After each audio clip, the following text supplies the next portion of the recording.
కూడి వచ్చిన సహోదరులందరికీ మన ప్రభు యేసుక్రీస్తు వారి నామంలో వందనాలు తెలియజేస్తున్నామండి.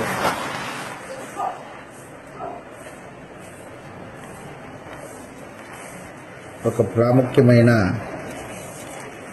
అంశాన్ని నేను మీతో మాట్లాడవాలని ఆలోచన చేసి ఉన్నాను. అదేంటంటే కొత్త ఆకాశము కొత్త భూమి. కొత్త ఆకాశము కొత్త భూమి అనే అంశాన్ని నేను మీతో మాట్లాడాలని ఆలోచన చేశాను. శ్రోతం గ్రంథంలో కొత్త ఆకాశము కొత్త భూమి అని దేవుడు 3 సందర్భాల్లో మాట్లాడి ఉన్నాడు. ఆ 3 సందర్భాలని మనం ఇప్పుడు లేఖనాల్లో చూడబోతాం. మొట్టమొదటిగా యెషయా గ్రంథము 65వ అధ్యాయం 17వ వచనంలో కొత్త ఆకాశము కొత్త భూమి అని తెలియజేశాడు. యెషయా గ్రంథము 65వ అధ్యాయం 17వ వచనాన్ని మనం చదివినప్పుడు, ఇదిగో నేను కొత్త ఆకాశమును కొత్త భూమిని సృజించుచు ఉన్నాను, మునుపటివి మరువబడును, జ్ఞాపకానికి రావు.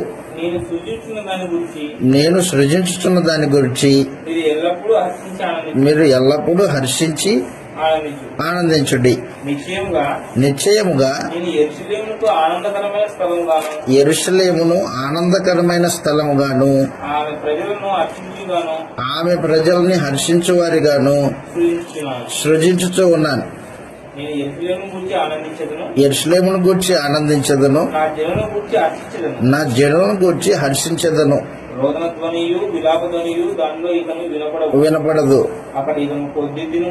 కొద్ది దినములే ఉండరు, కాలము నిండని ముసలివారు ఉండరు. బాలురు 100 సంవత్సరాల వయసు కలిగిన వారై చనిపోదురు. పాపాత్ముడై శాపగ్రస్తుడైన వాడు సహితము 100 సంవత్సరాలు బతుకును. జనులు ఇల్లు కట్టుకొని వాటిలో కాపురం ముందురు. ద్రాక్ష తోటలు నాటించుకొని వాటి ఫలములు అనుభవింతురు.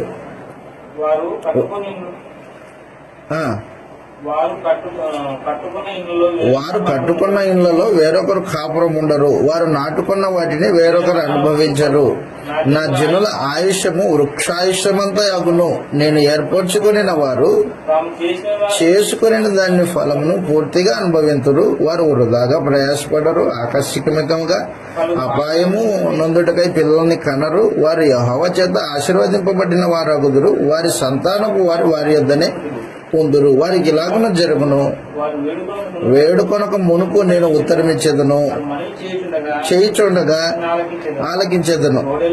తోడేళ్లను గొర్రెలను కలిసి మేయును, సింహము ఎద్దు వలె గడ్డి తినును, సర్పమునకు మన్ను ఆహారమగును.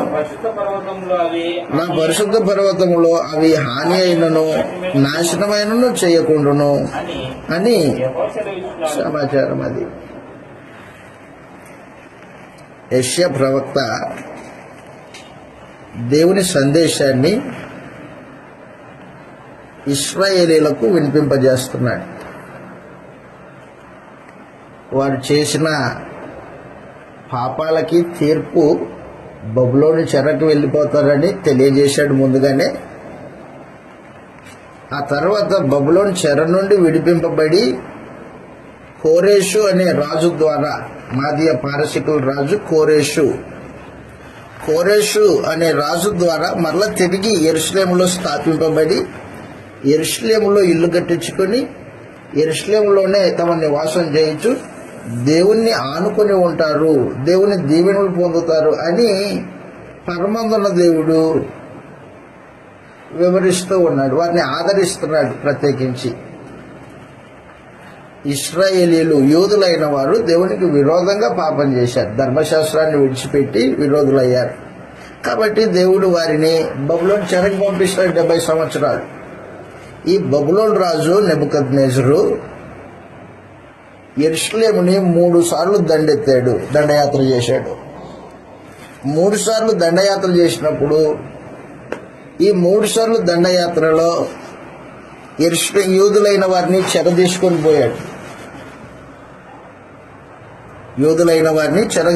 పోయాడు. దానియేలు, షడ్రక్, మేషకు వాళ్ళు మొదటిసారి చెరకు వెళ్ళిపోయారు. యెహెజ్కేలుతో పాటు మరికొంతమంది బబులోను రాజు చెరకు తీసిపోయాడు రెండోసారి. మూడవసారి యూదులైన వారు బబులోను రాజు మీద తిరుగుబాటు చేశారు. వారి రాజు సిద్కియా, యూదా రాజు సిద్కియా. ఈ సిద్కియా తిరుగుబాటు చేశాడు అనమాట. తిరుగుబాటు చేస్తే ఈసారి బబులోను రాజు సహించుకోలేక యెరూషలేం పట్టణం మీదకి వెళ్దాం, దాన్ని సంపూర్ణంగా నాశనం చేశాడు. సొలొమోను కట్టిన మందిరాన్ని సంపూర్ణంగా నాశనం చేసేసాడు అనమాట. యెరూషలేంలో నివాసులు లేకోకుండా అది అరణ్యం అయిపోయింది. యెషయా గ్రంథం 5వ అధ్యాయంలో మనం ఈ మాటలు చదువుతాం. యెషయా గ్రంథం 5వ అధ్యాయంలో ఇశ్రాయేలీయులు దేవునికి విరోధంగా తిరిగారు. దేవుడు నీతి న్యాయములు కావాలని కోరుకొనగా వారు కాలుద్రాక్షలు కాశారంట. 7వ వచనంలో, యెషయా గ్రంథం 5వ అధ్యాయము 7వ వచనంలో, ఇశ్రాయేలు వంశము సైన్యములకు అధిపతియగు యెహోవా ద్రాక్ష తోట, యూదా మనుషులు ఆయనకి ఇష్టమైన వనం. అదనమాట. ధర్మశాస్త్రాన్ని ఇచ్చి ధర్మశాస్త్రానుసారంగా బతకండి, నాకు న్యాయం కావాలా, మీరు న్యాయంగా ప్రవర్తించాలా అని దేవుడు ఎదురు చూస్తే న్యాయం కావాలని ఆయన చూడగా బలాత్కారం కనబడెను. నీతి కావాలని చూడగా రోదన వినబడెను. స్థలము మిగలకుండా దేశంలో నివసించినట్లు ఇంటికి ఇల్లు కట్టుకుని పొలానికి పొలం చేర్చుకొని మీకు శ్రమ. చెవులారా వినున్నట్లు ఈ మాట నాతో సెలవిచ్చాడు. ఏమని? గొప్పవి దివ్యమైన ఇండ్లు అనేకములు నివాసము లేక పోయెను. 10 ఎకరముల ద్రాక్ష తోట 1 కొంచెడు రసం నష్టం. 9 గింజల పంట 1 పడి అగును. మద్యం త్రాగం సమాచారం. కాబట్టి యెరూషలేం నాశనం చేయబోతాను నేను. దాని దివ్యమైన ఇండ్లన్నీ నివాసులు లేక పాడైపోతాయి అని తెలియజేశాడు అనమాట. బబులోను చెరకు పంపిస్తాను మిమ్మల్ని అని దేవుడు ఇశ్రాయేలీలకి, యూదులకి ప్రత్యేకించి తేటగా తెలియజేశాడు. అప్పుడు యూదులైన వారు ఆ యెరూషలేములో మనుషులు లేకోకుండా చెడగొనిపోయారు. ఎవరో ముస్లింలను మాత్రమే విడిచిపెట్టి వెళ్ళిపోయాడు సైన్యాధిపతి, బబులోను రాజు యొక్క సైన్యాధిపతి. రాజులు 2వ గ్రంథంలో మనం ఈ విషయాలు చదువుతాం. యెరూషలేం పట్టణంలో ఇండ్లు మనుషులు లేక పాడుపడ్డ ఇండ్లు. రాజులు 2వ గ్రంథం చివరి అధ్యాయం. రాజులు 2వ గ్రంథం చివరి అధ్యాయంలో 23వ వచనం నుండి సంగతులు చదువుతాం. యూదా వారి సైన్యాధిపతులందరూ వారి జనులందరూ బబులోను రాజు గెదల్యాను అధిపతిగా నియమించిన సంగతి విని మిస్పా పట్టణమందున్న క్షమించండి 8వ వచనం చదువుతాం. మరియు 25వ అధ్యాయం 8వ వచనంలో, మరియు బబులోను రాజైన నెబుకద్నెజరు ఏలుబడిలో 19వ సంవత్సరమందు 7వ దినమున సంరక్షకులకు అధిపతియు బబులోను రాజు సేవకునగు నెబూజరదాను, అదిగో గుర్తుపెట్టుకో, యెరూషలేముకు వచ్చి యెహోవా మందిరమును రాజనగరును ఇల్లు యెరూషలేమునందున్న ఇండ్లంటిని గొప్పవారి ఇండ్లన్నింటినీ అగ్ని చేత కాల్పించేశాడు. మరియు రాజదేహ సంరక్షకుల అధిపతి ఎదురున్న కల్దీయుల సైనికులందరూ యెరూషలేము చుట్టూనున్న ప్రాకారములు పడగొట్టిరి. పట్టణమందు మిగిలి ఉండి వారిని మిగిలి ఉండిన వారిని బబులోను రాజు పక్షముగా చేరిన వారిని సామాన్య జనులలో శేషించిన వారిని రాజదేహ సంరక్షకుల అధిపతి అయిన నెబూజరదాను చెరగొని పోయెను గాని. వ్యవసాయదారులను కాబట్టి వ్యవసాయదారులని ద్రాక్ష తోటలని కాపు కాయడానికి కొంతమందిని పెట్టేశాడు అనమాట. అందరినీ తీసుకెళ్లిపోయాడు. వీధి జనంలో కొందరిని ఉండించాడు. వాటి దేవాలయాన్ని అగ్నితో కాల్చిచ్చేసాడు. వారి ప్రాకారపు గోడలు, ప్రాకారం అంటే దేశానికి చుట్టూ కడతారు ప్రాకారపు గోడ, దుర్గం అంటారు దాన్ని. ప్రాకారపు గోడలను మొత్తం ధ్వంసం చేసేసి దాంట్లో ఉన్న గొప్పవారి ఇళ్ళన్నింటినీ కాల్చేసాడు నెబూజరదాను. ఆ పట్టణము అలా కాల్చబడింది. ఎందుకు కాల్చబడింది? ఇశ్రాయేలీలు, యూదులు దేవునికి విరోధులయ్యారు. ధర్మశాస్త్రాన్ని నెరవేర్చవలసిన వారు ధర్మశాస్త్రానికి వ్యతిరేకంగా దేవుణ్ణే పూజించాల్సిన వాళ్ళు విగ్రహాలను పూజిస్తున్నారు. అందుకు దేవుడి కోపం మండింది. న్యాయం కావాలని ఎదురు చూశాడు, నీతి ఫలించాలని ఎదురు చూశాడు. వారి మధ్యలో నీతి న్యాయం కనపడలేదు, బలాత్కారము జరుగుతుంది. కాబట్టి వాళ్ళని కొట్టేస్తా, ద్రాక్ష తోట కొట్టి పడేస్తాను నేను, పశువులు మేసిపోయేటట్టు ద్రాక్ష తోట కంచె తీసేస్తా అని చెప్పాడు. కంచె తీసేశాడు. బబులోను రాజు వచ్చి దాన్ని మొత్తం మేత మేసి వెళ్ళిపోయాడు అన్నమాట. మేత మేసిన పొలము ఎలాగుంటుందో అలాగే ఇశ్రాయేల్ దేశము మారిపోయింది. యెషయా గ్రంథం 65వ అధ్యాయంలో ఏం చెబుతున్నాడంటే, ఇశ్రాయేలీయుల్ని మరలా తీసుకొని వస్తాను. ఎక్కడికి తీసుకొస్తావయ్యా? ఇదిగో యెరూషలేము పట్టణానికి తీసుకొస్తాను. నేను వారిని ఏర్పాటు చేసుకున్నాను, వారిని మరలా నాటుతాను, వారికి సహాయకుడై ఉంటాను అని దేవుడు యెషయా గ్రంథం 65వ అధ్యాయం 17వ వచనంలో మాట్లాడుతున్న మాటలు అన్నమాట. అది కొత్త ఆకాశము, కొత్త భూమి అంటే అర్థం ఏంటంటే వాతావరణంలో మార్పులు చేస్తాను అని చెప్పాడు. పరిస్థితులు మార్పుని కొత్త ఆకాశము, కొత్త భూమి అని గ్రంథంలో తెలియజేయబడింది. అది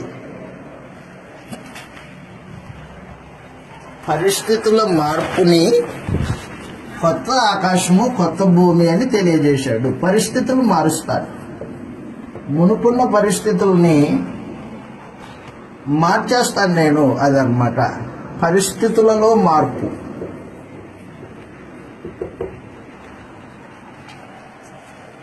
దానిని కొత్త ఆకాశం, కొత్త భూమి అని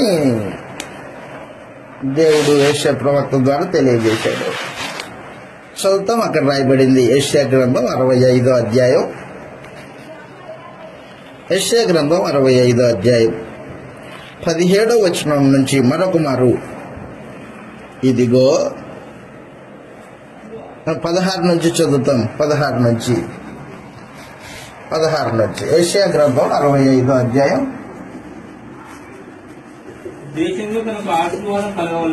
దేశంలో తనకు ఆశీర్వాదం కలగవలనని కోరువాడు నమ్మదగిన దేవుడు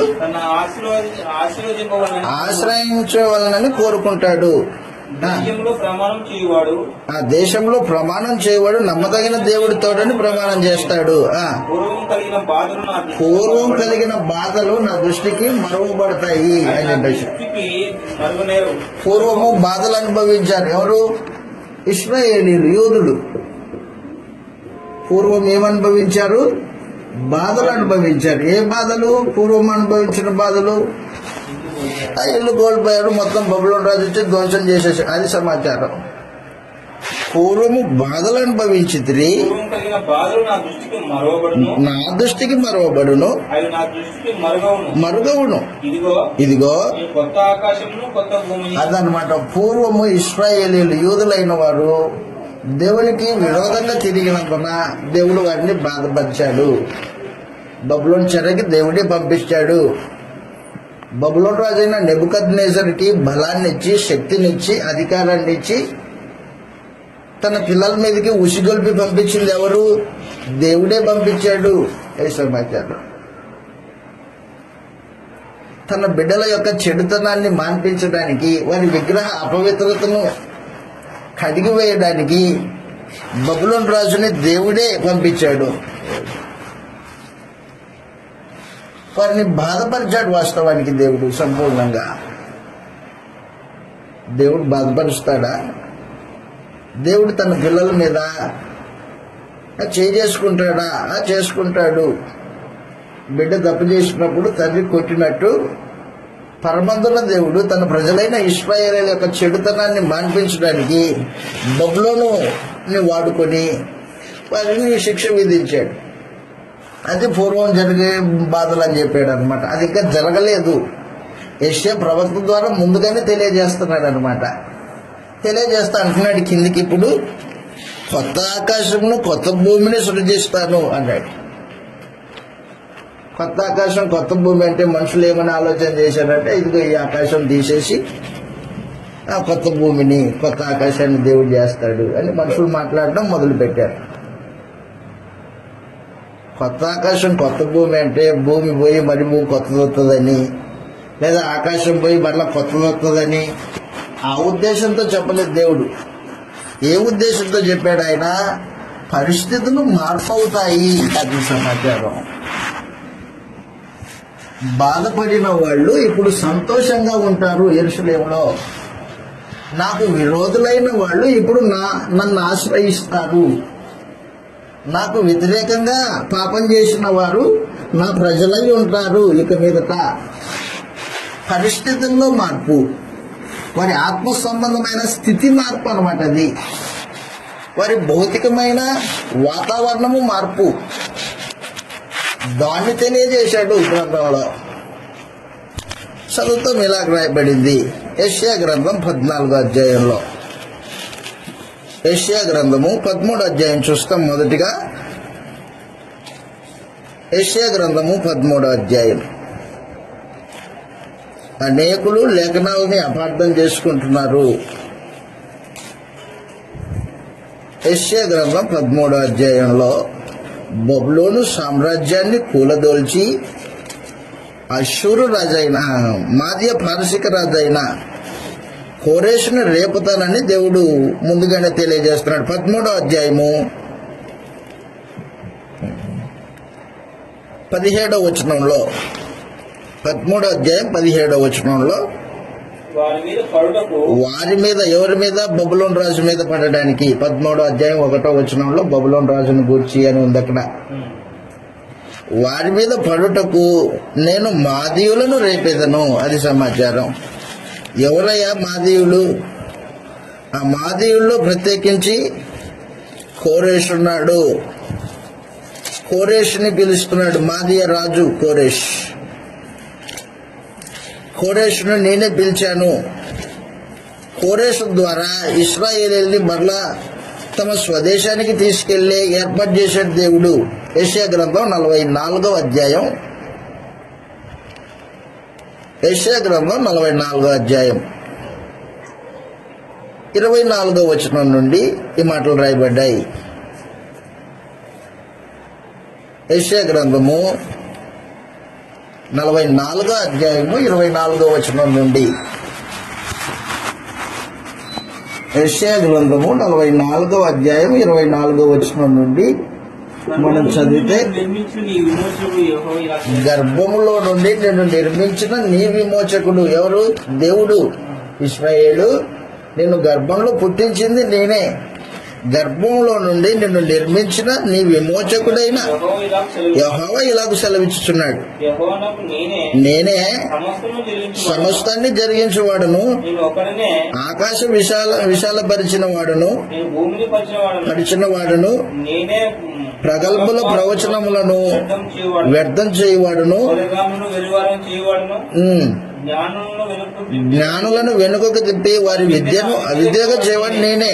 నేనే నా సేవకుని మాట రూఢిపరచువాడను, రూఢిపరచువాడును, దూత ఆలోచన నెరవేర్చువాడు. నెరవేర్చువాడును. యెరూషలేము నివాస స్థలము, అదిగో యెరూషలేము నివాస స్థలమగుననియు, యూదా నగరం గూర్చి అవి కట్టబడిననియు, యూదా నగరమును గూర్చి అవి కట్టబడుననియు నేను ఆజ్ఞ ఇచ్చి ఉన్నాను. ఆజ్ఞ ఇచ్చి ఉన్నాను. దాని పాడైన స్థలములను బాగు చేయువాడును నేనే. నేనే నీ నదులను ఎండజేయుచున్నాను, ఎండి పొమ్మని ప్రవాహంతో నేనే చెప్పుచున్నాను. కోరేషుతో నా మంద కాపరి, అదిగో కోరేషు, మాదియ పారసికుల రాజు కోరేషు. కోరేషుతో నా మంద కాపడి నా చిత్తమంతయు నెరవేర్చువాడా అని చెప్పువాడు నేనే. యెరూషలేముతో నీవు కట్టబడదు అనియు, దేవాలయానికి పునాది వేయబడుననియు అది సమాచారం. మీకు అర్థమవుతుందా పరిస్థితి? కొత్త ఆకాశము, కొత్త భూమి అంటే ప్రవచనపు భాష అది. దాని అర్థం ఏంటన్నమాట, పరిస్థితుల్లో మార్పులు తీసుకొస్తాను, పరిస్థితులు మారుతాయి, దాన్ని కొత్త ఆకాశం కొత్త భూమి అని తెలియజేశాడు గ్రంథంలో. కోరేషు మాదియ పారసిక రాజు. ఈ మాదిక పారసిక రాజు ఏం చేశాడంటే, బబులోను చెరలో ఉన్న ఇశ్రాయేలీయుల్ని, యూదుల్ని తమ స్వదేశానికి పోనిచ్చాడు. మీరు వెళ్ళిపోండి, మీ దేవుడు యెహోవా, ఆకాశం ముందు ఉన్నతమైన దేవుడు, ఆయన తప్ప ఏ దేవుడు లేడు అని ఇశ్రాయేలీయుల్ని, దేవుని ప్రజల్ని వారి స్వదేశానికి పంపించేశాడు. చదువుతాం, ఇలాగ రాయబడింది ఎజ్రా గ్రంథం 1వ అధ్యాయం 1వ వచనంలో. ఎజ్రా గ్రంథం 1వ అధ్యాయం 1వ వచనంలో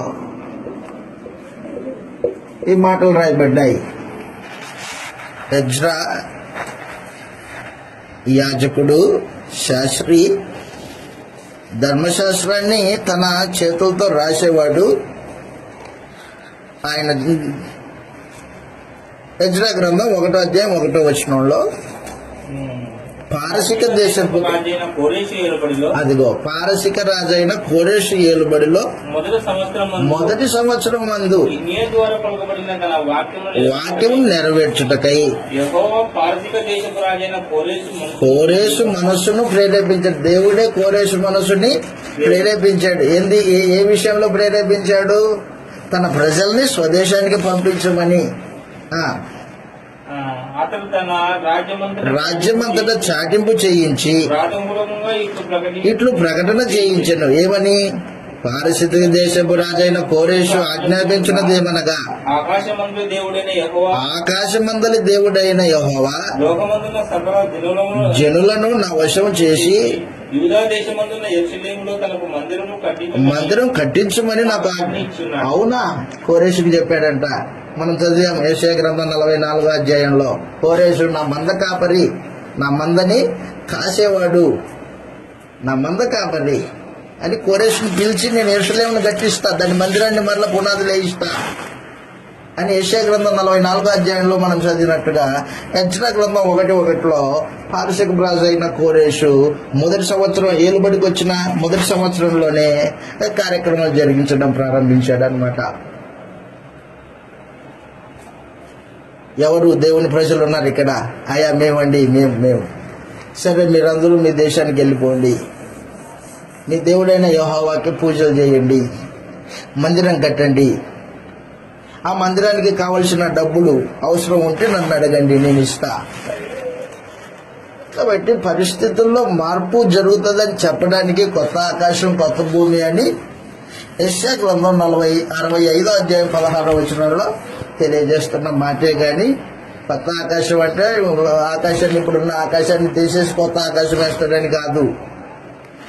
ఇప్పుడున్న భూమిని తీసేసి మరలా కొత్త భూమిని వేస్తాడని అర్థం కాదు. పరిస్థితుల్లో మార్పు జరిగిస్తాను అని చెప్పడానికి కొత్త ఆకాశం కొత్త భూమి అని రాయబడింది. అది సమాచారం. ఇది మీకు అర్థమైతే మిగతా 2 సందర్భాలు కూడా తేటగా అర్థమైపోతాయి. ఈరోజు అనేక మంది ఆకాశము భూమి రగిలిపోతుంది, అగ్ని వచ్చి దాన్ని కాల్ చేస్తాయి.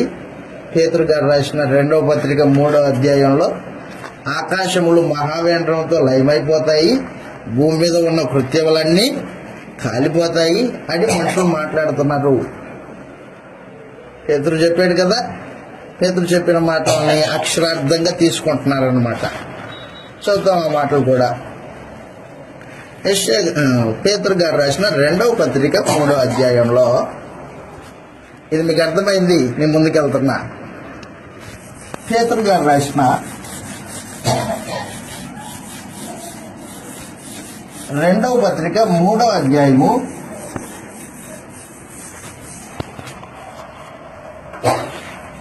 3వ అధ్యాయం. పేతురు గారు రాసిన 2వ పత్రిక 3వ అధ్యాయంలో 10వ వచనం నుంచి అయితే 9 నుంచి చదువుతాం. కొందరు ఆలస్యమును ఎంచుకున్నట్లు ప్రభు తన వాగ్దానం గురించి ఆలోచించేవాడు కాడు గాని ఎవరునూ నశింపవాలని చేపక అందరూ మారు మనసు పొందవాలని కోరుతూ మీ ఎడల దీర్ఘశాంతం గలవాడే ఉన్నాడు. అవును, కరెక్ట్. అయితే ప్రభు దినము దొంగ వచ్చినట్లు వచ్చును. ప్రభు దినం అనగానే మనుషులు యేసు ప్రభు 2వ రాకడా అని మాట్లాడతారు. మనుషులు మాట్లాడే మాటే కానీ బైబిల్ ఇచ్చిన అర్థం అది కాదు. ప్రభు దినము అంటే ఒక దేశం మీద దేవుని తీర్పు, యెరూషలేము మీద దేవుని తీర్పది. యెరూషలేము దాని ప్రజలు దేవుని కుమారుడైన యేసుని అంగీకరించలేదు. ఆయన్ని సిలువేసింది ఎవరు? యెరూషలేము వాసులే. కాబట్టి దేవుడు యెరూషలేము మీద తీర్పు తీర్చుకోబోతున్నాడు. ఇప్పుడు ఆ తీర్పును గూర్చి ప్రభు దినము అని రాయబడింది. ఆ ప్రభు దినమును గూర్చి యేసు ప్రభు బతికుండంగానే ఆ యెరూషలేము నాశనం గురించి మాట్లాడాడు. మత్తయి సువార్త 24వ అధ్యాయంలో యెరూషలేము నాశనం గురించి మాట్లాడిన మాటలవి. మత్తయి సువార్త 24వ అధ్యాయంలో మాట్లాడిన మాటలు. ఆ మాటలనే పేతురు మరలా తిరిగి మాట్లాడుతున్నాడు. పేతురు గారు రాసిన 2వ పత్రిక 3వ అధ్యాయం 9వ ప్రభు దినము అని చెప్పినప్పుడు ఆ ప్రభు దినం అనేది యేసు ప్రభు 2వ రాకడ కాదు. అసలు 2వ రాకడ అనే పదం బైబిల్లో లేదు. యేసు ప్రభు వస్తాడు, గ్యారంటీ, అది అబద్ధం కాదు. వస్తాడు, 2వసారి ప్రత్యక్షమవుతాడు. 2వ రాకడ కాదు. చదువుతాం గ్రంథం తెరిచి ఒకసారి. మత్తయి సువార్త 24వ అధ్యాయం 1వ వచనం నుండి మనం చదివినప్పుడు యేసు ప్రభు తన శిష్యులతో పాటు దేవాలయంలో నుండి బయటికి వెళ్తున్నారు. బయటికి వెళ్తూ ఉంటే అక్కడ శిష్యులు ఆ దేవాలయం యొక్క కట్టడాలు, ఆ దేవాలయం ఎప్పుడు కట్టారు? ఆ దేవాలయం 3వ దేవాలయం. మొదటి దేవాలయం బబులోను రాజు వచ్చి కూల్చేశాడు, సొలొమోను కట్టింది. 2వసారి కోరేషు కాలంలో మళ్ళా దేవాలయం కట్టుకున్నారు వాళ్ళు. మాధ్య పారసిక రాజు అయిన కోరేషు అధికారం కింద దేవాలయం మరలా కట్టబడింది, యెరూషలేము కట్టబడింది. దాన్ని గ్రీకు రాజ్యాధినేతలు ఏం చేశారంటే యెరూషలేము మందిరాన్ని మరలా 2వసారి పడగొట్టేశారు.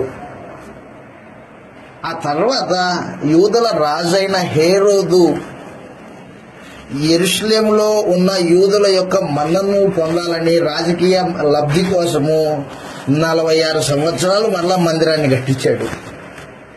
రాజకీయ లబ్ధి కోసము హేరోదు రాజు మందిరాన్ని మరలా కట్టించాడు. ఆ మందిరంలో యేసు ప్రభు ఆరాధనకి వెళ్తున్నాడు. శిష్యులు ఆరాధనకి వెళ్ళారు. వెళ్ళి ఆరాధన అయిపోయింది, బయటికి వెళ్తూ ఉంటే శిష్యులు, అబ్బో ఈ రాళ్ళు చూడు ఎట్టున్నాయి ప్రభువా, ఎంత అందంగా ఉన్నాయి, ఎంత సుందరంగా ఉన్నాయి అని మాట్లాడుతున్నారు రాళ్ళ గురించి. అప్పుడు యేసు ప్రభు అన్నాడు, మీరు చూస్తున్నారే ఈ రాళ్ళు, రాయి మీద రాయి లేకోకుండా కూలదోల్చబడుతుంది ఇది అని చెప్పేసి. ఎప్పుడు కూలదోల్చబడుతుంది? క్రీస్తు శకము 70లో యెరూషలేము నాశనం జరిగింది. యెరూషలేము నాశనం జరిగింది.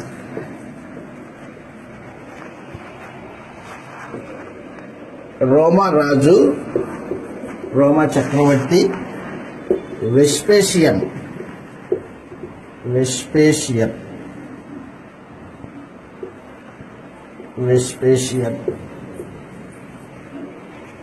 అతని కుమారుడు టైటస్.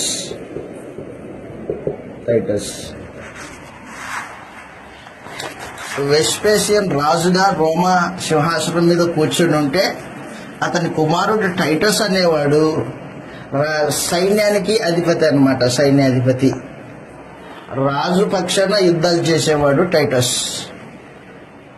కాబట్టి టైటస్ ఏం చేశాడంటే యెరూషలేం మీదకి వచ్చి దాన్ని సంపూర్ణంగా నాశనం చేసి దాని మీద దేవాలయాన్ని రాయి మీద రాయి లేకోకుండా తీసేసి ఎత్తేసి కాల్ చేసి వెళ్ళిపోయాడు. అది సమాచారం. ఎప్పుడు జరిగింది ఇది? క్రీస్తు శకం 70లో జరిగింది. పేతురు గారు రాసిన 2వ పత్రిక ఏ సమయంలో రాయబడింది? అది పేతురు గారు 2వ పత్రికని క్రీస్తు శకము 62-64 మధ్యలో రాయబడింది. 64లో పేతురు హతసాక్షి అయ్యాడు. ఎక్స్ ఆకారంలో పేతురుని చంపేశారు రోమన్ చక్రవర్తి. హతసాక్షి, విశ్వాసం నిమిత్తం పేతురు హతసాక్షి అయ్యాడు. ఎప్పుడు? క్రీస్తు శకం 64.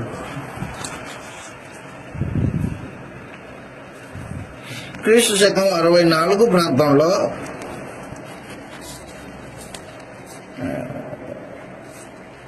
క్షమించండి, 64 కాదు, 67.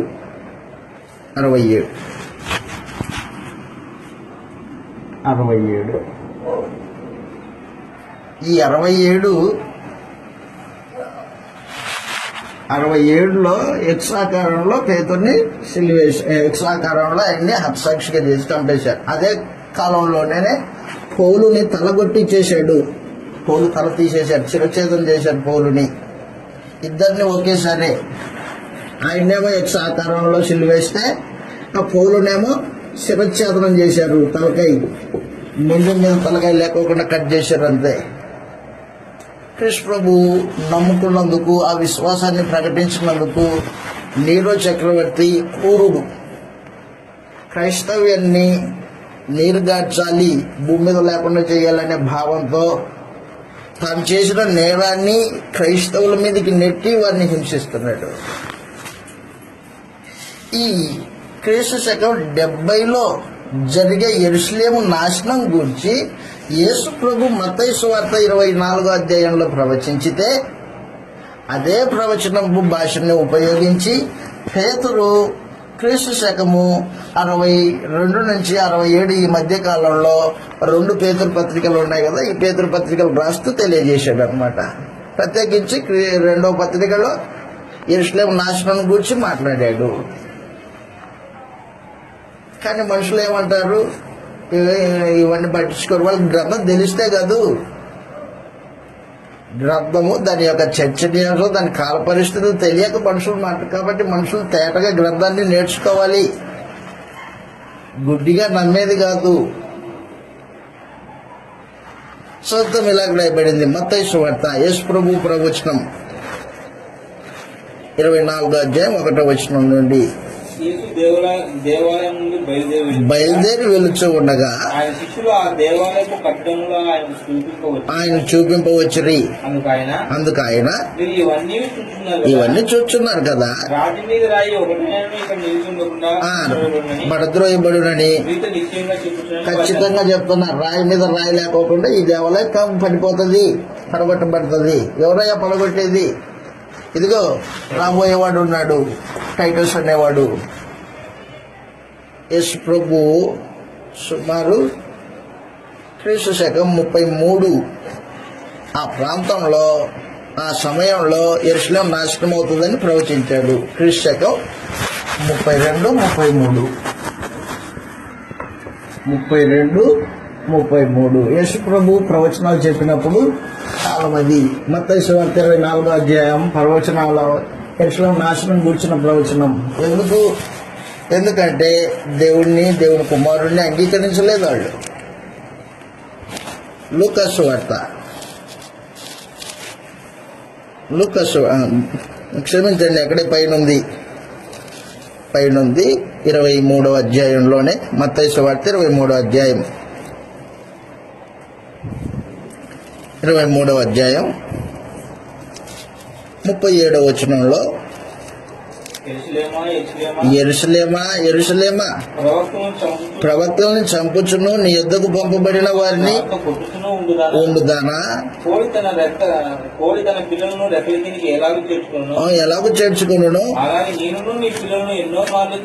ఎన్నో మార్లు ప్రవక్తలని, పలు రకాల ప్రవక్తలను పంపించి ప్రత్యేకించి తన కుమారుడైన క్రీస్తునే భూమి మీదకి పంపించితే వాళ్ళు ఆయన అంగీకరించాల.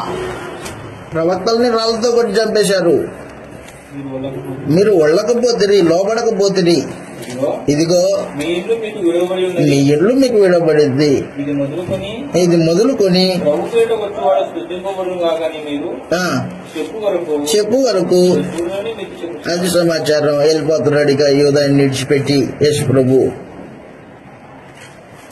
ఎక్కడ పోతాడు? గలిలే ప్రాంతానికి వెళ్ళాడు. ఇక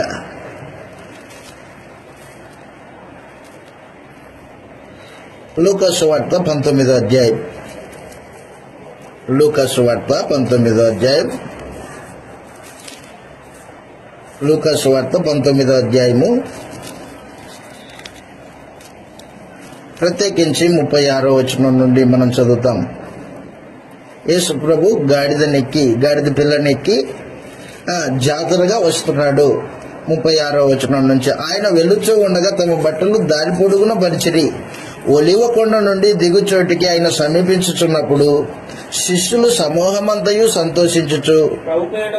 19వ అధ్యాయం, లూకాసు వార్త 19వ అధ్యాయం 36వ వచనం నుండి,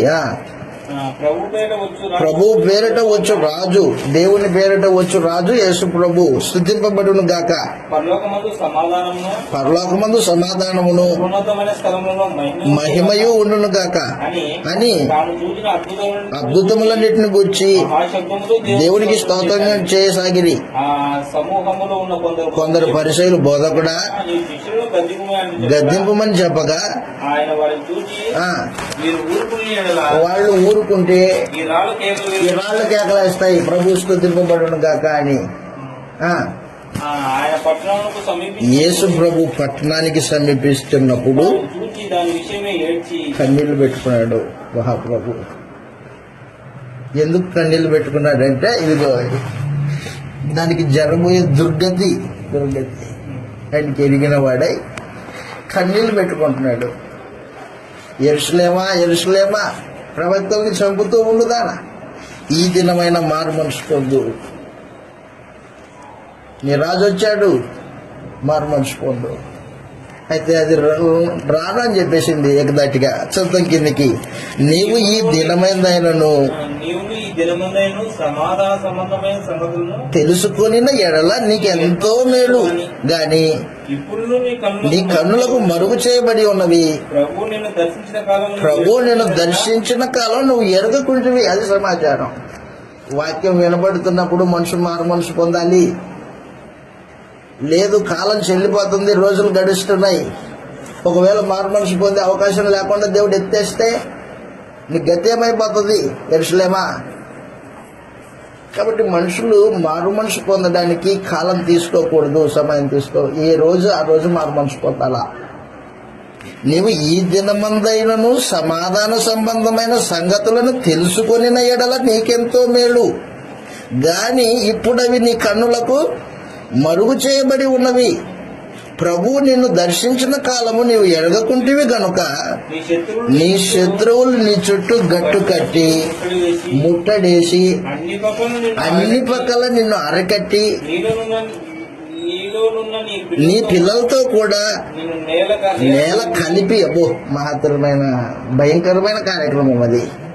నేల కలిపి నీలో రాతి మీద రాయి నిలిచి ఉండని నీ దినములు వచ్చుచున్నవని చెప్పాను. అది కాబట్టి యెరూషలేము నాశనం గురించి ప్రభువు యేసు ప్రవచించాడు. అది ఇంకా జరగల. పేతురు 2వ పత్రిక రాసే సమయానికి ఇంకా జరగలేదు. జరగలేదు కాబట్టి అపహాసంలో అపహరిస్తున్నారు. ఇది ప్రభుదినం వస్తుందంటే రాలేదే, రాయి మీద రాయి లేకుండా పోతుందంటే అంటే ప్రభు చెప్పిన మాట అబద్ధం అని మనుషులు మాట్లాడుకుంటూ ఉంటే పేతురు గారు ఉత్తరంలో 2వ పత్రికలో మాట్లాడాడు. ఆయన మాట అబద్ధం కాదు, జరుగుతుందంటే జరుగుతుంది. అయితే క్రీస్తు ప్రభువునందు విశ్వాసం ఉంచిన క్రైస్తవులైన యూదులైన క్రైస్తవులు ఉన్నారే, వాళ్ళని హెచ్చరిస్తూ రాశాడు అన్నమాట. అది జరిగేది గ్యారెంటీ. అయితే మీరు జాగ్రత్తగా ఉండండి. దేవాలయం పడిపోలేదు ఇంకాని. క్రీస్తు శకము 67 ఈ ప్రాంతంలో యెరూషలేములో దేవాలయం అలాగే నిలిచింది. ఇంకా క్రీస్తు శకం 70లో టైటస్ అనే రోమా సైన్యాధిపతి వెస్పేషియన్ రాజు యొక్క కుమారుడు యెరూషలేం మీద దాడి చేసి యెరూషలేంలో ఉన్న దేవాలయం మీద రాయి లేకుండా తీసేసాడు. అది పేతురు గారు మాట్లాడుతున్నారు 2వ పత్రికలో. ప్రవచనపు భాష అన్నమాట. ఆకాశం మహావేండ్రమై రగిలిపోతుందంటే ఆకాశం రగిలిపోదు. కాస్మోటిక్ పోయట్రీ అంటారు దాన్ని. Cosmetic poetry. కాస్మోటిక్ అంటే ఆకాశ నక్షత్రాల గురించి అధ్యయనం చేసే శాస్త్రాన్ని కాస్మోటిక్ అంటారు. కాస్మాలజీ అంటారు దాన్ని. కాస్మోటిక్. ఇదంతా మీకు అర్థమవుతుందని నేను ఒకటి చెప్తున్నాను. Cosmetic poetry.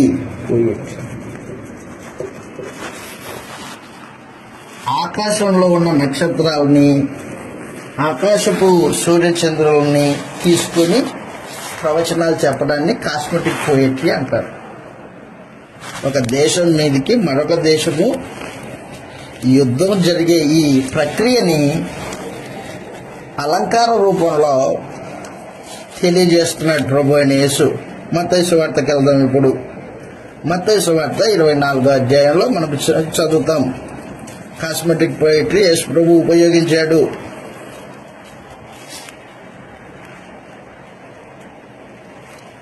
మత్తయి సువార్త 24వ అధ్యాయంలో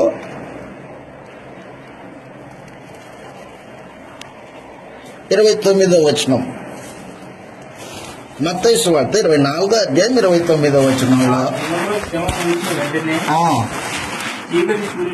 అదిగో చీకటి సూర్యుడిని కమ్మును. చీకటి సూర్యుడిని గమ్మిందంట. సూర్యునికి చీకటి వస్తే చంద్రుడు ఏమైపోతాడు? కాంతినీయుడు. అదే చెప్తున్నాడు, చంద్రుని కాంతినీయుడు. ఆకాశం నుండి నక్షత్రాలు రాలుతాయి, కదిలింపబడతాయి. మనుష్య కుమారుని సూచన ఆకాశమందు కనబడును. ప్రభావంతోను ఆకాశ మేఘారుడై వచ్చుట చూచి సకల గోత్రాల వారు అదిగో యేసు ప్రభు వచ్చేస్తాడా? నిజంగా యేసు ప్రభు వస్తాడా? యేసు ప్రభు రాడు. మరి ఏంటి యేసు ప్రభు వస్తాడని చెప్తున్నాడు మనుషులు? లేఖనాలను అపార్థం చేసుకోండి. యేసు ప్రభు మత్తయి సువార్త 24వ అధ్యాయంలో చెప్పింది ఆయన వస్తాడని కాదు, యెరూషలేం నాశనం అవుతుందని ప్రవచనాలు తెలియజేశాడు అనమాట. కాస్మెటిక్ పోయేట్లది. యెహోవా వస్తున్నాడు, భూమి కరిగిపోతుంది అంటాడు పాత నిబంధనలో. నిజంగా దేవుడు వస్తాడా భూమి మీదకి? ఆయన రాడు. మరి భూమి కరిగిపోతుంది. ఈ కాస్మెటిక్ పోయేట్రీ.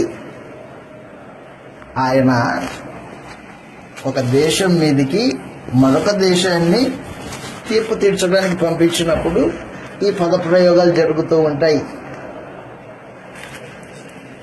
యెషయా గ్రంథం 13వ అధ్యాయం. నా కళ్ళ మీరు తదేకంగా చూడనక్కర్లా. యెషయా గ్రంథం 13వ అధ్యాయం 6వ వచనం నుండి మనం చదివితే బబులోను సామ్రాజ్యము కూలిపోతుంది అని చెప్పడానికి, దాని మీద తీర్పు తీరుస్తానని చెప్పడానికి కాస్మెటిక్ పోయట్రీ ఉపయోగించాడు దేవుడు. యెషయా గ్రంథం 13వ అధ్యాయం 6వ వచనంలో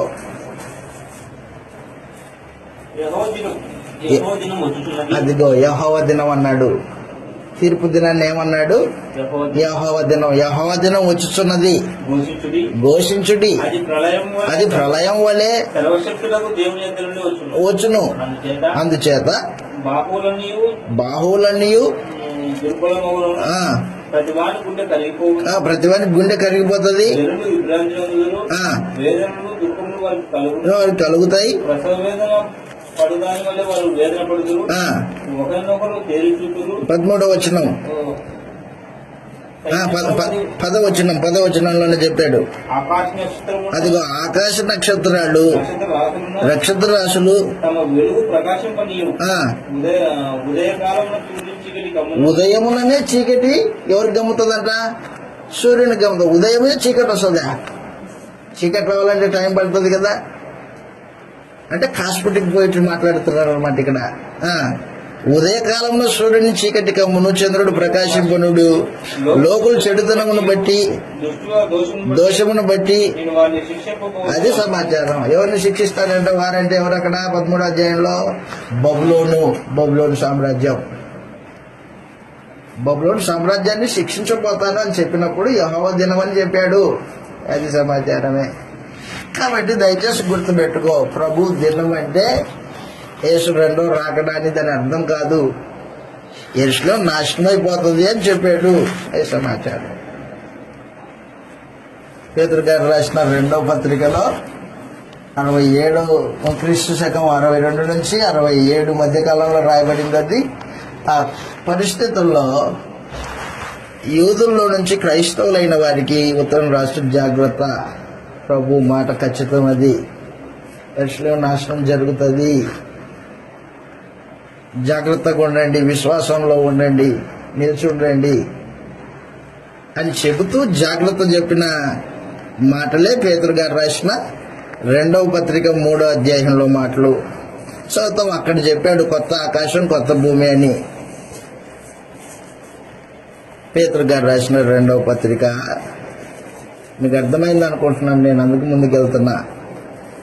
పేతురు గారు రాసిన 2వ పత్రిక 3వ అధ్యాయం 10వ వచనంలో, ప్రభు దినము దొంగ వచ్చినట్లు వచ్చును, ఆ దినమున ఆకాశములు మహాధ్వనితో గతించిపోవును.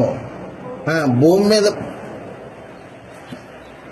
పంచభూతములు మిక్కటమైన వేండ్రముతో లయమైపోవును. భూమి దాని మీద ఉన్న కృత్యములు కాలిపోవును. ఇవన్నీ ఇట్లు లయమైపోవునవి గనుక ఆకాశములు రగులుకొని రైలైపోవునట్టు. అది ఒక కాస్మెటిక్ పోయేట్లది. పంచభూతములు మహావేంద్రంతో కరిగిపోవునట్టు దేవుని దినము, యెహోవా దినము, దేవుని దినము రాకడా కొరకు కనిపెట్టుకొనిచు అపేక్షించు. అదిగో పరిశుద్ధమైన ప్రవర్తనతోను భక్తితోను ఎంతో జాగ్రత్త గలవారై ఉండవలనని ఆయన వాగ్దానమును బట్టి అది కొత్త ఆకాశం కొత్త భూమి అంటే ఈ భూమి పోయి కొత్తది వస్తుందని కాదు. కొత్త ఆకాశం కొత్త భూమి అంటే ఈ భూమిని తీసేస్తాడు దేవుడు, మరలా భూమిని ఏర్పాటు చేస్తాడు. అక్కడ 1000 ఏళ్ల పరిపాలన ఉంటుంది అని మనుషులు అబద్ధపు మాటలు మాట్లాడి మనుషుల్ని మోసగిస్తున్నారు. మీరు మోసపోకూడదని ఈ సంగతులు చెప్తున్నాను మీకు, అంతే, ఇంక వేరేదేం లేదు. కొత్త ఆకాశము కొత్త భూమి అంటే పరిస్థితుల్లో మార్పు. కొత్త ఆకాశము కొత్త భూమి. ఆ తర్వాత టైటస్ క్రీస్తు శకం 70లో నాశనం చేసిన తర్వాత మరలా యెరూషలేములో ప్రజలు జీవనం కొనసాగించారు. ఇప్పుడున్న యెరూషలేము అదే రోమా సామ్రాజ్యము వెస్పేషియన్ తర్వాత టైటస్ సైన్యాధిపతి కదా కుమారుడు. ఇప్పుడు టైటస్ రాజు అయ్యాడు. టైటస్ రాజు అయితే పరిస్థితుల్లో మార్పు, యుద్ధ వాతావరణం లేదు ఇక. టైటస్ వచ్చి మొత్తం కూలదోల్చేసి నాశనం చేసిపోయాడు. యుద్ధ వాతావరణం అది, మనుషులు బిక్కిరిగా ఉండే, ఎక్కడ పోయేకి లేదు ఇక. అందుకే ఆ శ్రమ దినాల గురించి ప్రార్థన చేయండి అని శిష్యులకు చెప్పాడు. ఇలాంటి శ్రమ వస్తుందని ఎరిగిన అపోస్తులు యేసు ప్రభు మాటను అంగీకరించి విశ్వాసం ఉంచి వేరే ప్రాంతాలకు వెళ్ళిపోయారు, యెరూషలేం విడిచిపెట్టి. అలా వెళ్ళిపోయిన వారిలో ఒకడు యేసు ప్రభు ప్రియ శిష్యుడైన యోహాను. తను ఒక్కడే బ్రతికి ఉన్నట్టుగా కనిపిస్తూ ఉంటుంది అపోస్తలులలో. తను ఏం చేశాడంటే ఆ 70లో నాశనం జరిగిపోతుందని ముందే ఆ యుద్ధ వాతావరణాన్ని గ్రహించిన యోహాను ఆ యెరూషలేం పట్టణాన్ని విడిచిపెట్టి ఎఫెసు పట్టణానికి వెళ్ళిపోయాడు. ఎఫెసు సంఘంలో సువార్తికునిగా సంఘ పెద్దగా పనిచేసిన వాడు యోహాను. ఈ ఎఫెసు పట్టణంలో స్వార్థ పరిచర్య చేసి చచ్చిపోయేంత వరకు స్వార్థ పరిచర్య చేశాడు యోహాను. కాబట్టి కొత్త ఆకాశం కొత్త భూమి అంటే దాని అర్థము పరిస్థితుల్లో మార్పే కానీ కొత్త చేస్తాడని కాదు. అది నేను మీకు తెలియజేస్తున్నా. మరి ఈ భూమి ఆకాశాలు ఇలాగే ఉంటాయా? ఈ భూమి ఆకాశాలు ఇలాగే ఉండవు. వాస్తవమే, ఇలాగే ఉండవు. యేసు ప్రభు ప్రత్యక్షమైనప్పుడు మనం పరలోకానికి వెళ్ళిపోతాం. ఆయన్ని నమ్ముకున్నని వాళ్ళేమో నిత్య నరకానికి వెళ్ళిపోతారు, గ్యారెంటీ. మరి భూమితో ఇంకేం పని ఉంటుంది దేవుడికి? భూమితో పని ఏం లేదు, తీసేస్తాడు. హెబ్రీ పత్రిక 1వ అధ్యాయం. హెబ్రీ పత్రిక 1వ అధ్యాయం.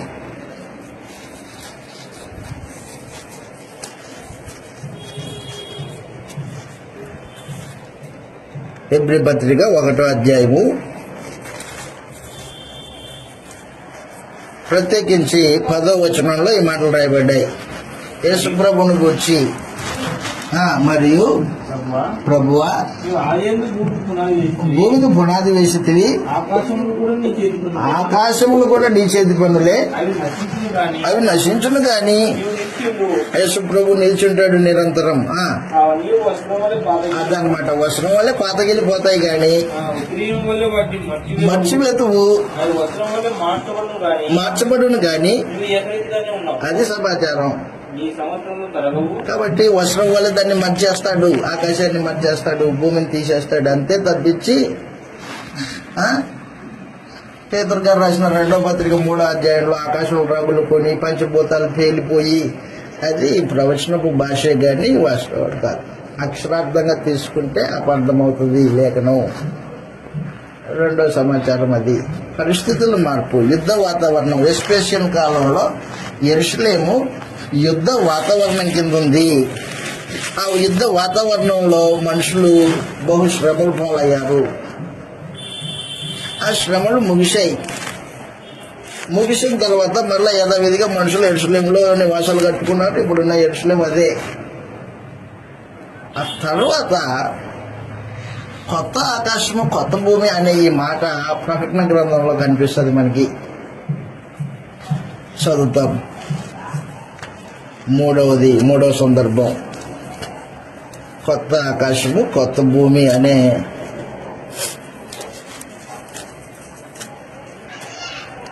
మాట మరొకసారి మనం చదువుతాం. ఇక్కడ ప్రకటన గ్రంథంలో 21వ అధ్యాయము 1వ వచనంలో బాగా గుర్తుపెట్టుకోండి. అంతటా నేను అంటే ఎవరు అక్కడ? యోహాన్ గారు. అంతటా నేను కొత్త ఆకాశమును కొత్త భూమిని చూచితిని. అబ్బో, కొత్త ఆకాశం కొత్త భూమి ఈయన కూడా చూస్తున్నాడు. గతించిపోయాను, సముద్రం ఇక లేదు, మరియు నేను నూతనమైన యెరూషలేమును ఆ పరిశుద్ధ పట్టణమును తన భర్త కొరకు అలంకరింపబడిన పెళ్లి కుమార్తె వలె సిద్ధపడి. ఎవరో ఆమె సంఘం. అది సమాచారం బాగా గుర్తుపెట్టుకోండి. యోహాన్ గారు ప్రకటన గ్రంథంలో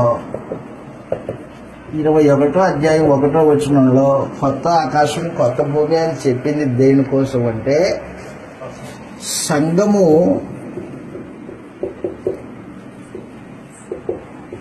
హింసలు పోయి సంఘానికి హింసలు ఉండవు. ప్రకటన గ్రంథం రాయబడే సమయంలో, ప్రకటన గ్రంథం ఎప్పుడు రాయబడింది? క్రీస్తు శకము 90 7 నుండి 98 లేదా 96 నుండి 98 వరకు ఆ మధ్య కాలంలో ప్రకటన గ్రంథం రాయబడింది. ఈ ప్రకటన గ్రంథం రాసే సమయంలో క్రైస్తవుల్ని రోమా ప్రభుత్వము హింసిస్తుంది. రోమా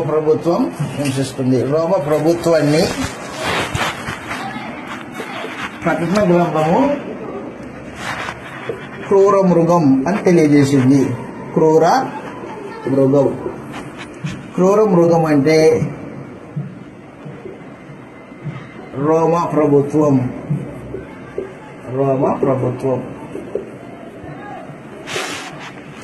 ఈ క్రూర మృగం రోమా ప్రభుత్వం ఎక్కడి నుంచి వచ్చింది? ప్రభుత్వాలు ఎక్కడి నుంచి వస్తాయి? బబులోను ప్రభుత్వం ఎక్కడి నుంచి వచ్చింది? మనుషుల్లో నుంచి పుట్టింది. మనుషుల్ని సముద్రం అని తెలియజేశాడు.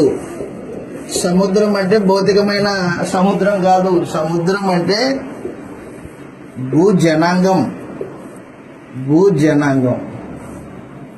అన్యజనులు, భక్తిహీనులు భూజనాంగాన్ని సముద్రం అని పిలిచాడు.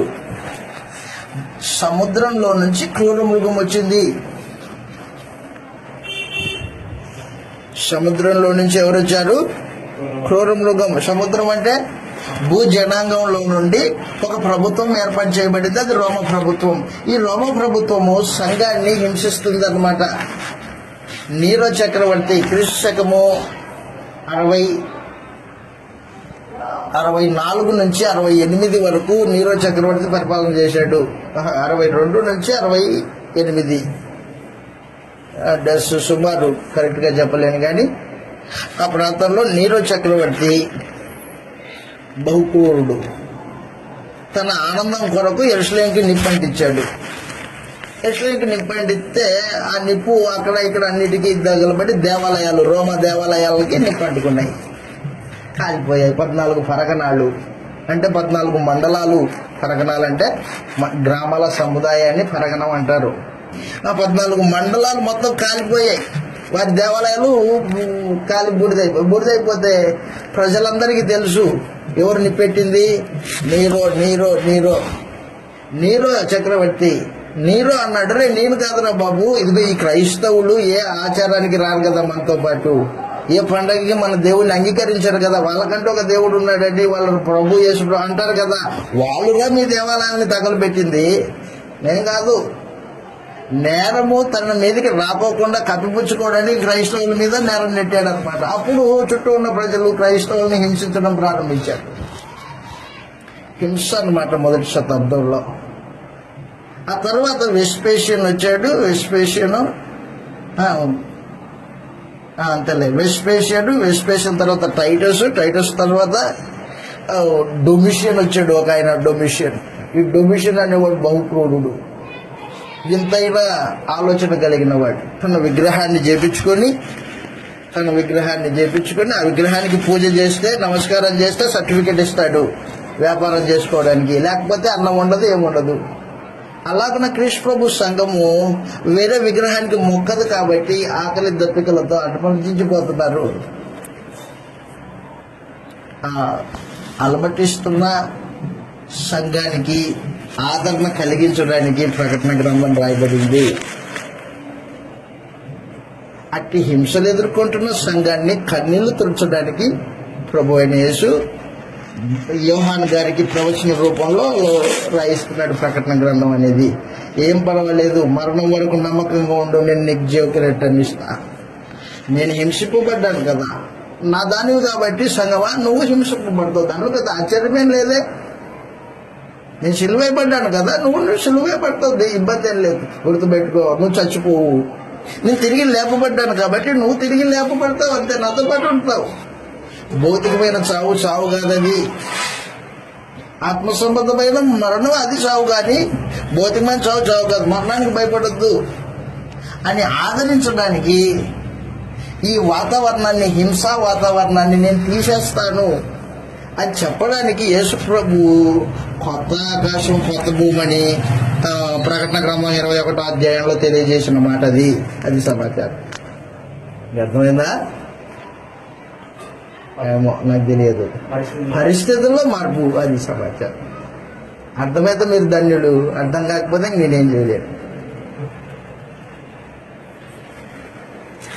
ఆ హింసలు ఉండవు అని చెప్పడానికి కొత్త ఆకాశం కొత్త భూమి అని తెలియజేశాడు. ఇప్పుడు ఈ రోజున క్రైస్తవులకి హింస ఉందా? నిజం చెప్పండి, క్రైస్తవులకు హింస లేదు. క్రైస్తవులని పేరు పెట్టుకొని లోక సంబంధంగా బతికేవాడు విగ్రహాలని తిడుతూ లోకస్తుల మీద పడుతూ ఉంటే హింస వస్తుందే కానీ నిజ క్రైస్తవులకి భౌతికమైన హింస లేదు. నిజ క్రైస్తవులు ఎవరి జోలికి వెళ్ళరు, రాజకీయాల్లోకి వెళ్ళరు. నిజ క్రైస్తవులు రాజకీయాలతో సంబంధం లేదు. నిజ క్రైస్తవులకి ఆ మాటకు వస్తే రాజకీయాలతో పొత్తు పెట్టుకోరు. ఎందుకని? అది క్రూరముఖం, అది సముద్రం భుజనాంగంతో పోతుండదు. అందుకే మీరు లోకానికి వేరై బతకండి అని చెప్పేశాడు ప్రభు.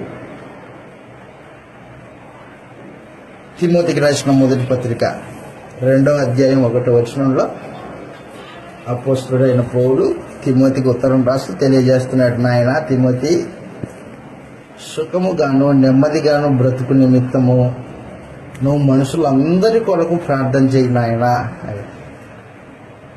సుఖముగాను నెమ్మదిగాను బతకాలంటే 2వ అధ్యాయం 1వ వచనం నుండి అదిగో మనం సంపూర్ణ భక్తియు మాన్యత కలిగి నెమ్మగాను సుఖముగాను బ్రతుకు నిమిత్తము అన్నిటికంటే ముఖ్యంగా మనుషులందరి కొరకును రాజుల కొరకును అధికారుల కొరకును విజ్ఞాపనం ప్రార్థనలను యాచనలను చేయవలనని హెచ్చరిక చేసేసాడు. ఇది మంచిది, దేవుని దృష్టికి అనుకూలమునై ఉన్నది అదనమాట. కాబట్టి క్రైస్తవులు ఎవరి జోలికి వెళ్ళరు, ఏ మత సంబంధమైన ఆచారాలకి వెళ్ళరు అనమాట. కాబట్టి వాళ్ళ విగ్రహాలు తిట్టడానికి మనకి ఎక్కడుంది హక్కు? అది అవసరం లేదు. నీ దేవుడు ఎంతో, నీ ప్రభు ఎంతో వాళ్ళకి తేటగా అర్థమయ్యేటట్టు చెప్పు, కానీ వాళ్ళ దేవతలను ముట్టుకోవద్దు, జోలికి పోవద్దు, అవసరం లేదు. విశ్వాసం నుంచి వచ్చిన వాడు రక్షింపబడతాడు, విశ్వాసం ఉంచని వాడికి రేపొద్దున ఆటోమేటిక్ గా శిక్ష విధింపబడుతుంది. ప్రకటన గ్రంథం రాయబడి నేటికి సుమారు 2000 సంవత్సరాలు 1900 సంవత్సరాలు అవుతుంది. మొదటి 100 ఏళ్లలోనే ప్రకటన గ్రంథం ముగింపు అయిపోతే ఇప్పుడు 2000 సంవత్సరం అంటే 1900 సంవత్సరాలు ఇంకా భూమి నిలిచింది, ఆకాశం నిలిచింది. కాబట్టి దయచేసి మాయ మాటలు నమ్మొద్దు. అయితే వాస్తవం ఏది? వాస్తవం యేసుప్రభు రెండోసారి ప్రత్యక్షం అవుతాడు, వాస్తవం. అయితే ఆయన వచ్చేటప్పుడు ఎప్పుడు వస్తాడో తెలియదు. వచ్చేటప్పుడు మనం ఎలాగుండాలంటే సిద్ధపడి ఉండాలా అన్నాడు. సిద్ధపాటు లేకోకుండా నీ ప్రాణం పోయిందా నరకానికే. సిద్ధపాటు లేకోకుండా యేసుప్రభు రెండోసారి ప్రత్యక్షమయ్యాడా నువ్వు నరకానికి పోయినట్టే. రెండు జరగకూడదు మన జీవితంలో. సిద్ధపాటు కలిగి మరణం పొందితే మనకు మేలు, జీవకిరీటం ఉంటుంది. ఆత్మ సంబంధమైన సిద్ధపాటు, ఈ లోకం నాది కాదు, నేను పరదేశిని, యాత్రికుని, ఉన్న వాటిని అనుభవిస్తుకొని విడిచిపెట్టి వెళ్ళిపోతాను అంతే. వెంట కట్టుకుని పోయేది ఏది లేదు నీ దగ్గర. మరి పిల్లల భవిష్యత్తు నా చేతిలో ఎక్కడుంది? నా భవిష్యత్తు నా చేతిలో లేదా మాటకు వస్తే రేపేం జరుగుతుందో తెలియదు. గడ్డి పూలు అంటాడు మనం. మరి భవిష్యత్తు ఎవరి చేతిలో ఉంది? వాళ్ళకి ఏం సంపాదించాలా? దేవుడు చూస్తాడు. నమ్మిక విశ్వాసాన్ని నీ పిల్లలకి నేర్పించాలా, అది సమాచారం. ఈ రోజున మనుషులు అలాగ ఆలోచన చేయట్లేదు. క్రైస్తవులను పేరు పెట్టుకొని దుమ్మిగా లోకం మీద పడి ఎగబడి బతుకుతూ దేవుని యందు విశ్వాసం లేని జీవితాలు అన్నమాట. మీరు అలాగ ఉండొద్దు, మనం అలాగ ఉండొద్దు. ఆయన ఎప్పుడు వస్తాడో మనకు తెలియదు కాబట్టి ఎల్లప్పుడూ మనం వెలుగులో నడుస్తూ ఉండాలి, నీతిలో నడుస్తూ ఉండాలి, వెలుగు సంబంధుల వల్లే ఉండాలి. ఎప్పుడైనా రాని ఏమైంది? వెలుగులో నడుస్తూ ఉంటే భయం ఎందుకు? చీకట్లో నడిస్తే భయపడాలి, కానీ చీకట్లో నడిచేవానికి యేసుప్రభు సింహం లాంటోడు, వెలుగులో నడిచేవానికి యేసుప్రభు గొర్రెపిల్ల. వెలుగులో నడిచేవాడికో అంటే నీతిగా బతుకుతున్నావు, యేసుప్రభు గొర్రెపిల్ల, సింహం కాదు. లేదు నువ్వు చీకట్లో నడుస్తున్నావు, పాపంలో నడుస్తున్నావు, మారు మనిషి పొందలేదు, క్రీస్తు ప్రభు సంఘ సభ్యుడు కాలేదు ఇంకని అప్పుడు యేసు ప్రభు ఖచ్చితంగా సింహమే. అది సమాచారం.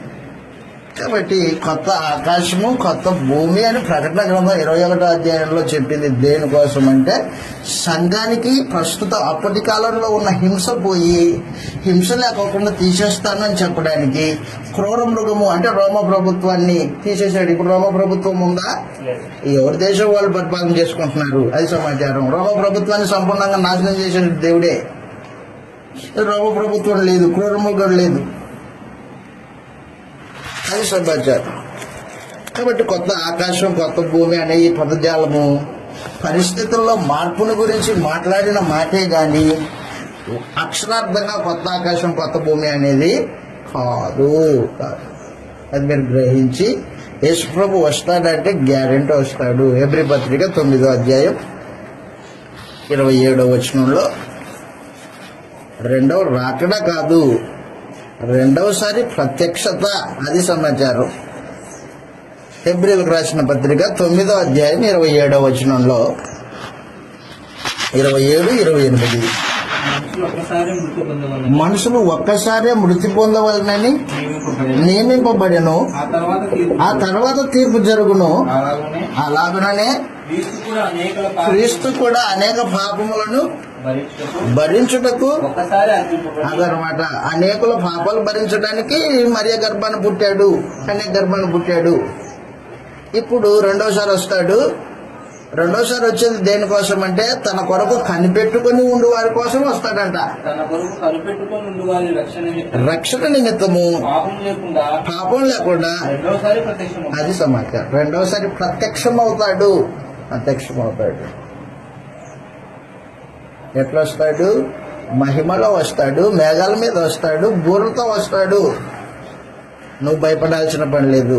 ఎవరు భయపడతారు? చీకట్లో బతుకుతున్నోడికి భయం కానీ, సిద్ధపాటు లేనోడికి భయం కానీ, సిద్ధపాటు కలిగినోడికి ఏం భయం? ట్రైన్ ఎప్పుడైనా రాని, మొత్తం సూట్ కేసు బందోబస్తీ అంతా బాగుంది, ఎక్కేస్తా, టికెట్ కూడా ఉంది, ఇబ్బంది ఎలా. ట్రైన్ ఎప్పుడైనా రాని ఎక్కేస్తాను. టికెట్ లేనోడికి ట్రైన్లో కూర్చున్న గుబులు. ఎందుకు? ఎక్కడ టీసీ వస్తాడో టికెట్ చూపించమని అడుగుతాడు గుబులు. సిద్ధపాటు లేడు వాడికి.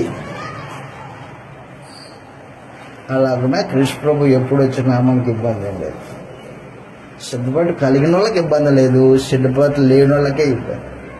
ఇంకా భూ సంబంధమైన వాటి మీదే, ఇంకా భౌతికమైన శరీర కోరికల మీదే, ఇంకా శరీర సంబంధమైన ఆలోచనల మీద బతికేవాడు చీకట్లో బతుకుతున్నాడు, వాడు భూ సంబంధిగా బతుకుతున్నాడు.